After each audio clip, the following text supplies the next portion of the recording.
Okay, vlog time. Hello, hi and welcome. It's Sunday morning, I'm about to go out for a walk and I thought I would chat to you whilst I put on some makeup. Truth be told, I don't wear makeup on to exercise, and I view my long Sunday walk as exercise. It's kind of like it's my getting out, it's my moving. Try to do it for a certain amount of time. I aim to keep up a certain pace, that sort of thing, but it's a very loose thing. If I get halfway around, I'm like, then I just go with the flow. But the reason why I have started doing a little bit of makeup when I do these long walks is because I really love makeup and I wear it every single day. I have a sort of a uniform or a particular sort of routine for my makeup. I have certain go-to looks. I probably have about 5 go-to looks. I was thinking about this the other day. Like I have a very bronzy look, I have a red lip look, I have an eyeliner look, and I might actually do a whole thing on those. But anyway, if you'd like that, let me know. But there's also a real art to that kind of just barely there makeup, and I don't really do that. But on my Sunday mornings, I get to kind of go in, much more relaxed to the bathroom, pull out a sort of a sheer tint, a very light coverage foundation or just a concealer, and just play and just do something so that I look a little less ghoulish with just the bare skin. Now obviously I've done my skincare and I'm wearing an SPF 50, and also because I am going out, but I'm going to come back quite soon and shower, I don't wear a long lasting deodorant when I go out, but I do wear something like this, so that, well, Act. This is a natural deodorant. You squeeze it up a tube and apply it with your fingertips, which I think is the biggest barrier to using these sorts of deodorants. But this is their new variation. This is Columbia Road. So it's incredibly floral, and I put it on about 20 minutes ago, and I've just been walking around getting things together for this, just getting the occasional waft of just the most beautiful floral scent. So it's a win. That's the first time I've used it. I've used their Orange Grove one. I've used their sort of after the rain or after a thunderstorm one. I used it a lot before the heat wave, and then my body was like, yeah, no.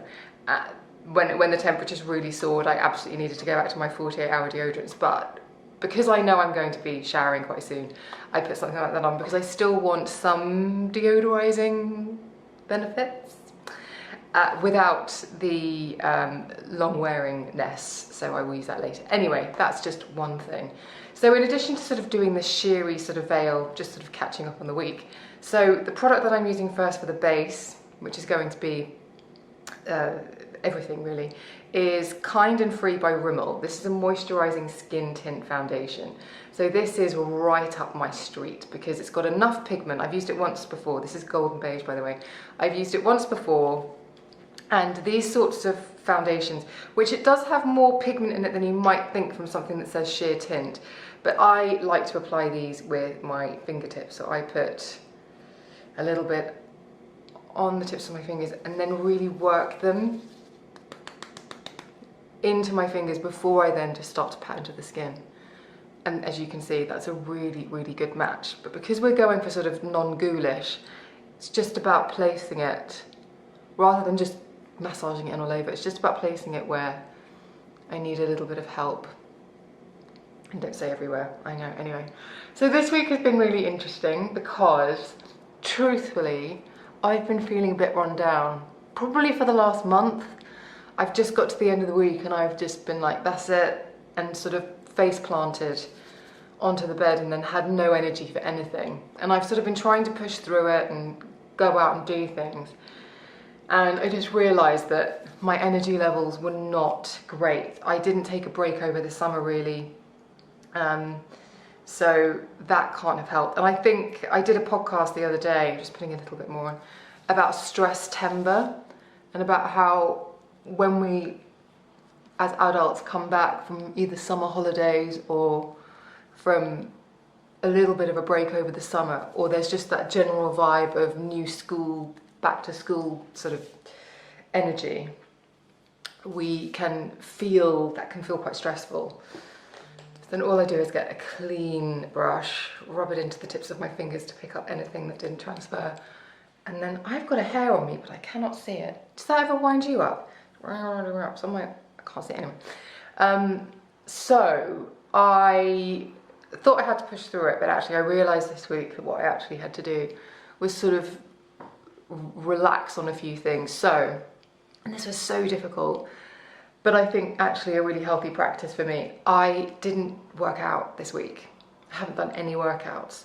And normally I do 3, 4, sometimes 5 strength training workouts in the morning.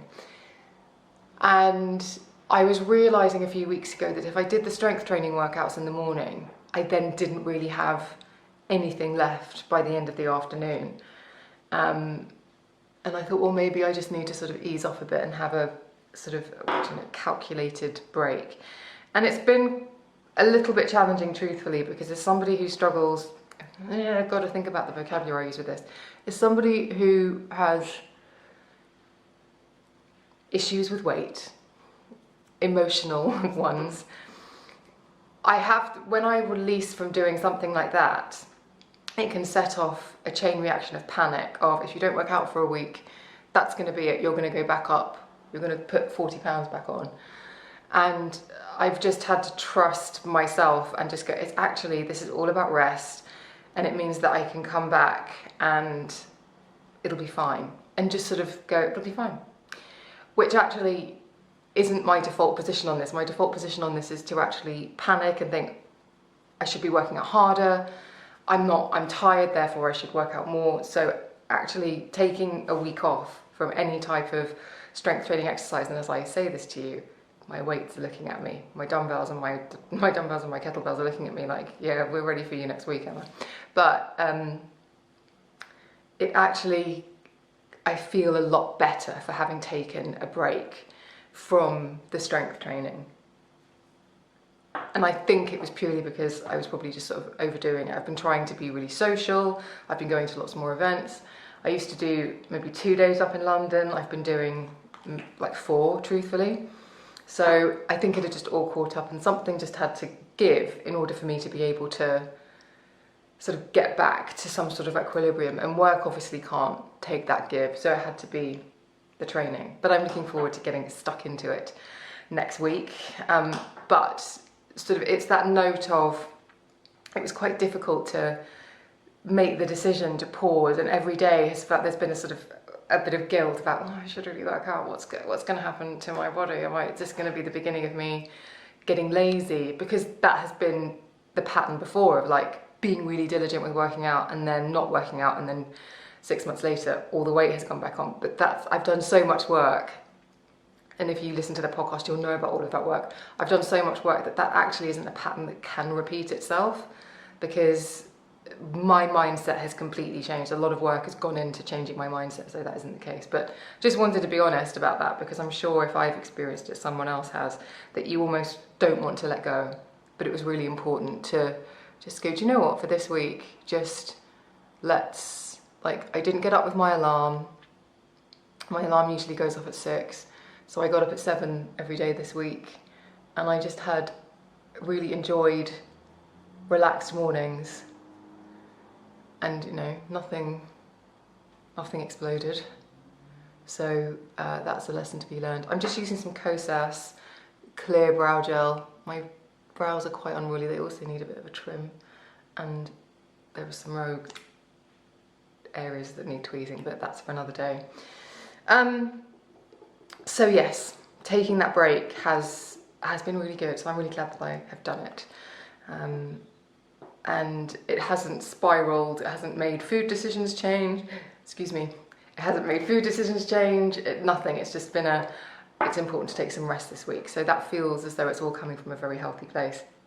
Now, the next product I'm going to use, which is going to be used everywhere basically, is a blush by Victoria Beckham called Major. And I'm reaching for everything Victoria Beckham at the moment because I have watched the documentary on Netflix, Beckham, which I thought was really interesting, so interesting, and really beautifully done. I thought the story was really brilliantly told. I also love the director, who I remember from 80s TV and film. One of those people who's just got the nicest face. So Fisher Stevens, he also directed The Cove, which, if you know about The Cove, what an incredible documentary. So I was really intrigued to watch it, but also somewhat apprehensive, because I came into journalism as a beauty journalist in 2003, like proper mainstream journalism in 2003, when I joined OK Magazine as the beauty editor. Now, obviously, beauty was my thing, but I was working for a celebrity title. And the Beckhams at that point, they were very much on the, it was around the time they stopped working with that type of media. They stopped doing the sort of more personal stuff. I don't think it had anything to do with my appointment. But, so I never actually met them or did any shoots with them in that capacity, because by the time I joined, like, they'd been married for a few years. They'd moved on. They'd moved on. But I think the first time I ever saw them was at Elton John's White Tie and Tiara party. I know. But I was there to take names on the door, and that meant it was really difficult to get the names on the door, because it was before the internet was the internet that you know now, and there were lots of people that, so you couldn't Google. But if you spelled their names wrong, there was a risk that you would perhaps not. This isn't the bronzer, but I am just going to put some in my hairline. That was a fatal mistake, to spell somebody's name wrong. And a lot of people were very famous, so you were fine, but a lot of people were somewhat unknown to the general public, and you didn't want to get one of those names wrong. Anyway, so I believe, if memory serves, I think they turned up slightly late. And so very quietened down. I'm just going to use some on a fluffy brush on my eyes. I think they came along quite late, and I just remember being very struck at how relaxed their energy was. And this sounds really weird. I didn't really notice David. I really noticed Victoria. She just had a very easy, kind of bright and breezy, fun energy. And I remember thinking, oh, I don't know what I was expecting, but I was quite surprised at how approachable they seemed, because that sort of huge celebrity couple always seems sort of like at arm's length, and they just seemed very approachable and calm, which I remember just thinking, oh. And I've since, when Victoria first launched her beauty brand, she had a load of sessions in where she presented it, and I was at that, and I've been at lunches where she's presented the products, and that seems to be fairly consistent. But it was just interesting that those very early days when they were, I mean, if you watch that documentary and you see the level of media attention they received, it's so funny watching it and realising how indelibly etched onto my brain some of the images of the two of them are, even before I had anything to do with that kind of media. Just, I forgot how familiar David's long blonde hair was to me, or how Victoria's, particularly the way she used to wear her jeans and her vest tops, and how I desperately wanted to have like a silk cami because she had a silk cami. Anyway, it was very, very incredibly done. And I think the thing that really stood out for me was how resilient they have been, because they experienced a level of fame that I just don't think anyone really experienced before or since. Not in the same way, not for that prolonged period. And I think they've done really well not to have gone completely and utterly mad. For the completion of this look, I'm gonna wind that in a bit, and I'm just gonna put that on my lips. God, I love this colour. But it's well worth watching. It's 4 parts. I watched the first 3 in one sitting, and then thought, it's getting late, I must go to bed. And then I woke up in the middle of the night about 3 AM and then watched the final episode. And I've been chatting to a friend this morning saying, I think I might actually have to watch the whole thing again, because it was just so fascinating. But you just think they were so young. They were in their early 20s. And you can say that people have flashes of fame like them, where it's very, very intense. If you think about Love Island people, it's not the same. But if you think about people who suddenly just like a match, just become famous overnight and they're everywhere, but then they disappear. Stories used to linger in the press, and now a splash is a splash. It can just appear and then disappear. Your star will have risen one day and have dimmed the next. And I just don't think, if you really looked at it, that must have been terrible. I got a sample of Kylash this week, which I'm very excited about, so let's try Kylash. I would use Victoria Beckham's Vast Lash. I'm going to go on record here and say I think it might be the best mascara I've ever used, but because I'm going to be taking this off in a few hours, I'm not going to use Vast Lash unless I am wearing it all day, because it's sincerely excellent. But this is Kylash. And I think the other thing it did is it made me quite nostalgic for that period. And I think with that documentary and also things like Big Brother coming back here in the UK, and again, that sort of crossing over with the time when I was on magazines. I remember being obsessed with the first series of Big Brother, and then fast forward, and I only realised this yesterday, fast forward 6 years, and I'm interviewing the winner of season 6. And there was just so much obsession over those sorts of, that sort of fly on the wall stuff. Celebrity was very, very different, and it was of a moment, and it wasn't necessarily right. And one of the things that really struck me again about David and Victoria was they bear the scars of it, I'm absolutely sure, but when you look at it, they've kind of stayed true to themselves. They've gone on and done what they've done. They've been quite shrewd and smart and have carried on in spite of all of that attention. But when you look at some of the other people in that sort of era who had their moments of just excessive fame and exposure, they haven't fared so well. They really haven't. And I think, again, when you look at those people compared to people like David and Victoria, you think, wow, if you could people say if you could sell fame to people, you'd be a billionaire. But if you could solve how to navigate that kind of fame to people, you really would be a billionaire, because there are people who've been really chewed up, spat out, broken, and just almost tortured by press attention.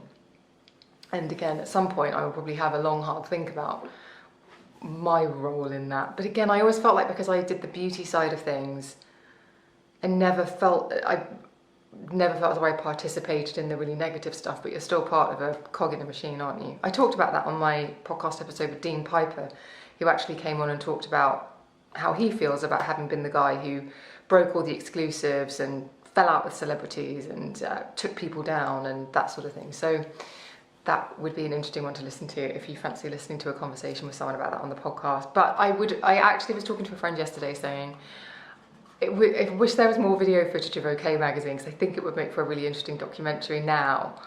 Or I would love to see a kind of Beckham style documentary about someone like Katie Price, because I think her story is extraordinary. And that one I was there for a little bit more and did a lot more work with her. And I think what's happened to her is absolutely appalling, and I think she's been mistreated horrendously time and time again. And I think that would make for really interesting viewing if it was done and treated with the same care, respect and attention as the Beckham documentary obviously was, because I think I read that actually was filmed a while ago, not necessarily that recently. Anyway, all that's to say, I've been feeling really quite nostalgic about my early career in magazines recently. So I'm connecting with a lot of old friends from that time, and just chatting through some of our memories and just thinking how bonkers it was, really. Because it really was a moment in time that won't be repeated, in the same way that right now with the TikTok generation in years to come, people I'm sure will be saying, oh, it would never be like that again. But it would never be like it was back then again. But it really was. You don't realise these things at the time, but it really was sort of bonkers and exciting and ridiculous and weird and wonderful. And seeing the Beckham documentary just sort of made you realise, God, just to be, it wasn't even under a microscope, it was like someone with a magnifying glass shining light on you all the time, watching you frizzle and frazzle. I don't know how they did it. I have a huge amount of respect for anyone who comes out of that without losing their minds, to be honest. Anyway, so obviously lots to think about. So that is easy Sunday walk makeup. So I have used one Victoria Beckham Cheeky Posh blush in Major, which is kind of this sort of creamy, pinky plum. There's sort of maybe a golden undertone to it too. If you like NARS Orgasm, I reckon that's probably right up your street. This is the Kosas Clear Eyebrow Gel. Use it every single day, it's amazing. I think I applied a lip product and didn't tell you what it was. It's the Coola Original Lip Lux. So this is an SPF, get my specs out. It's an SPF 30 lip butter, lip balm. Rimmel Kind and Free, just lovely, lovely, feels incredibly lightweight, but does deliver a bit more pigment than you might think. Rimmel, don't sleep on Rimmel for their bases. I haven't met a Rimmel foundation or tinted moisturiser or CC cream or BB cream that I didn't love. Don't sleep on Rimmel, because it's there right in front of you every time you go into any chemist, and it's great stuff. Kylash, impressed with that. Nice brush as well. I'm very particular about my brushes. That is a nice brush, and it's nice packaging. That's all you see. It's a nice tactile experience. And then for the pits, Act Columbia Road, very floral. Again, the biggest leap is going to be, if you are used to using rollerballs or stick deodorants or spray, is getting something and touching your armpit, because I think that was the thing that I was like in the beginning. Now I don't give a hoot, but it smells absolutely delicious and lovely. It's a deodorant, so it's about the smell, the deodorizing, not the antiperspirizing, which it cannot do, but it's absolutely lovely, perfect for a nice long easy walk with a giant coffee. Any questions about my time in magazines? Any questions about taking a break from strength training? Any questions about the makeup? Put them in the comments below. I would love to hear from you. And thank you for watching. It's been a pleasure to spend this time with you. I'm off for a walk now with my new Yeti mug, which if you haven't, go on Instagram. I'm obsessed. Best coffee, drinkware stuff ever. There, I said it. I'll see you next week.